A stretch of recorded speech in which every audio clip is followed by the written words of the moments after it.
so you're probably gonna see Dan full hopping a lot or coming off of platforms. Ooh, never mind. When you get the power shield, it doesn't matter. Yep, and it misses the third hit there. All right. So he's leaving these hitboxes off of the platforms. Elephante's got to keep an eye out for that. Elephante's going to try to keep center here. He's just going to stay right there in the center of the stage in between the two platforms, just out of Sheik's reach, and dare Sheik to come in and get him. Which Dan does there. Misses the tech chase, but Elephante is above the crouch cancel %, so he gets it anyway. All right. And tables are turned. Does not get the edge guard. Oh, yeah, that's not what he wanted. Short hop there. And it looks like Dan's really comfortable. That's DFU, sorry. Mixing up his movement through the lasers between power shields, spot dodges, moving out of shield. It looks like he's not even worried about using lasers yet. And yep, uses those needles to get some %, gets the grab. This is what we were talking about. If you get in on Elephante, he gets uncomfortable. So, I mean, that's true for most Falcos. But he really likes to use those lasers as spacing tools, and if you don't let him use those lasers, then he's just a Falco with no lasers, and a Falco with no lasers against most of the top tier is not a good character. All right, reads the, okay, and yep, that's it. All you, sir. John Money stepping on.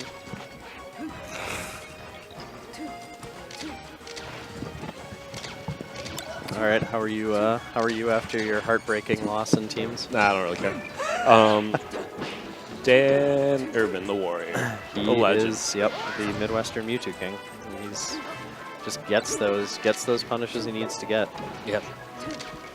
He's been power shielding quite a few of these lasers. God. Yeah. I just saw like 3 of them. What the fuck? Yep, he's been getting lots of grabs off of that. What the fudge? Yep.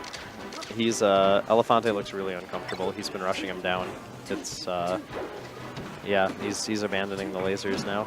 Yep. That nair was a desperation there. I feel like if he really does abandon the laser game, the match is over. Yep. For sure. He's such a laser-based player too. I think yeah, he's just got to work on after like doing kind of safe options after the laser just in case. And man, that was decisive. Yeah. It was not pretty for him. I think it'll take him to a bigger stage, an FD or a Dreamland. Yeah, Dan. I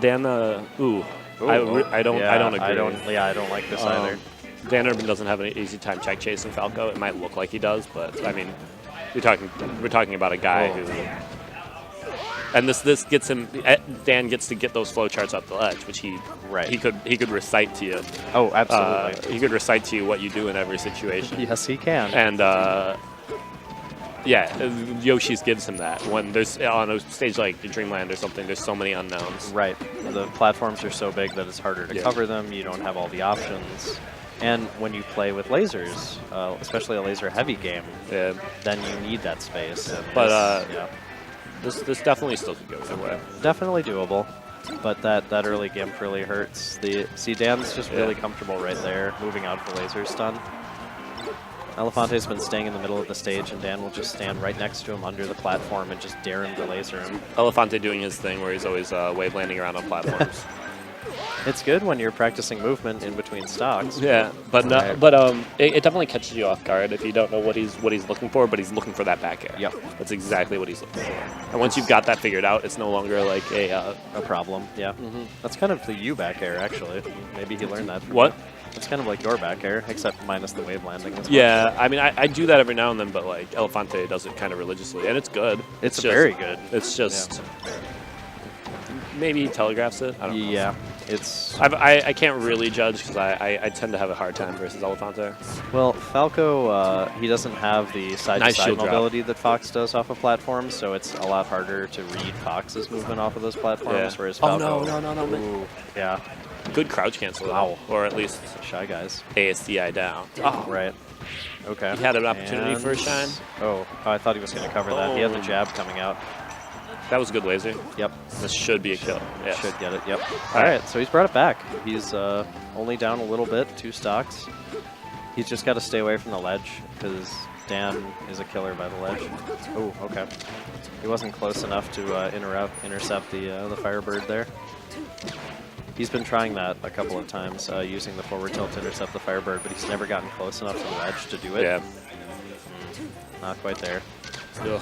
Yeah, this counter pick is working out better than I thought it would. Yeah. So, I mean, he's hitting him with those back airs that you were talking about, so. Dan, while you might think Dan Urban is capable of camping the ledge for a total of 5 minutes, it's actually not. Yeah, I believe it. He doesn't really want to. No. He's described to me his neutral against space animals, and he does say that he has issues once they start mixing up what they're doing off of platforms, for example. And yeah. So I think that's what we're seeing here. It's just him having a hard time adapting to this much smaller stage and the Falco hitboxes. Yeah, but if he gets one of these offstage scenarios, it could be very good. Yeah, like that. Yeah. He keeps trying to intercept the illusion with the jab, and I'm not sure if that's gonna work. This should be death. This is the lasting hitbox to guarantee he's gonna hit that. Yep. That's game. All right, I gotta play anyway. All right, thank you for stepping on. All right, so we get to see DFU in winners finals.